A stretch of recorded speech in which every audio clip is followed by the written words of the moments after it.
In 2016, 11.5 million files were leaked from Mossack Fonseca, the world's fourth largest offshore law firm. These were called the Panama Papers.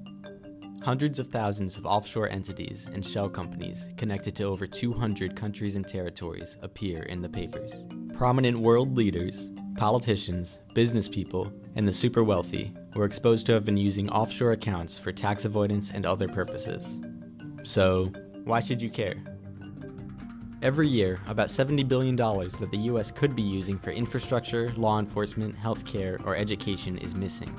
It's hidden deep within shell companies and anonymous entities in places like the British Virgin Islands. Now let's back up. What exactly is a shell company anyway? Setting up a shell company is really quite easy. You can go to a place like Panama or the British Virgin Islands or Delaware or Nevada, and usually the places where you're doing it have tough laws where they will not reveal sort of who the beneficial owner is, and they just sort of layer on different aspects of anonymity. So for example, you could have fake directors where you pay a little bit extra and someone pretends to be the public face of this company. Just because you have a shell company does not mean necessarily that you're doing anything illegal. Say for example, you want to have some business activities but you don't want certain business partners to know what you're doing. The more normal one is some form of legal tax avoidance. I think that a lot of people in the US think that tax evasion and tax avoidance is something that happens in a far-off place with palm trees and ocean breezes. And the reality is that it's a big deal here. I mean, the US Treasury estimates that something like $300 billion a year is laundered through the United States.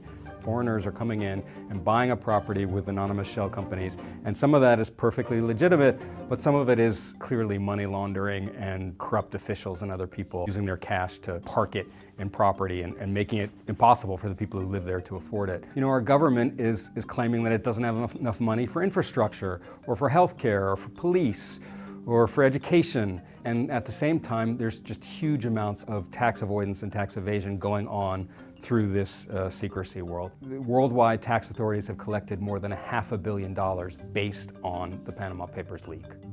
Of the 214,000 entities identified in the Panama Papers, about 1/2 of them are located in the British Virgin Islands. How did this tiny area become such a huge tax haven? Mossack Fonseca is a Panama-based law firm founded in 1977. After instability in Panama was pushing clients away during the 80s, the firm discovered the British Virgin Islands were ripe new territory for anonymous shell companies.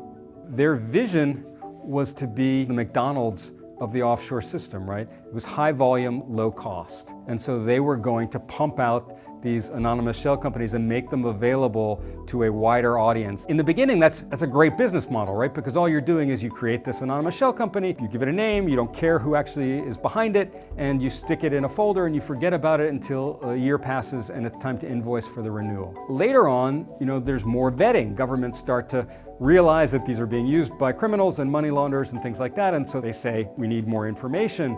And I asked Jürgen Mossack, did you ever see that wonderful I Love Lucy episode where she's in the chocolate factory and she's trying to keep up with the conveyor belt and it's going faster and faster? And he said, yes, it was very much like that at a certain point. So we know it's a big problem, but how is this still happening?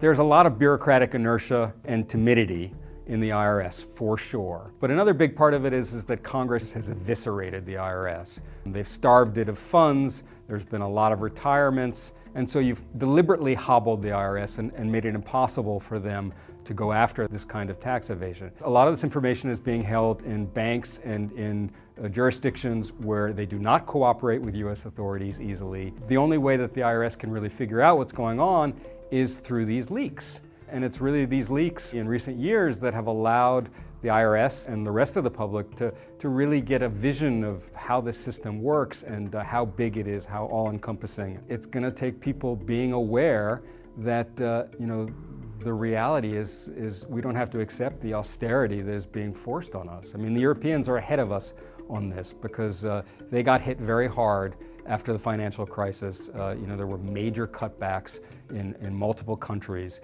And so when these leak investigations started coming out and they found out that the mega wealthy amongst them were not paying their fair share, people got very upset about that. And it really hasn't penetrated in the United States quite as much, but I suspect that it will in the future.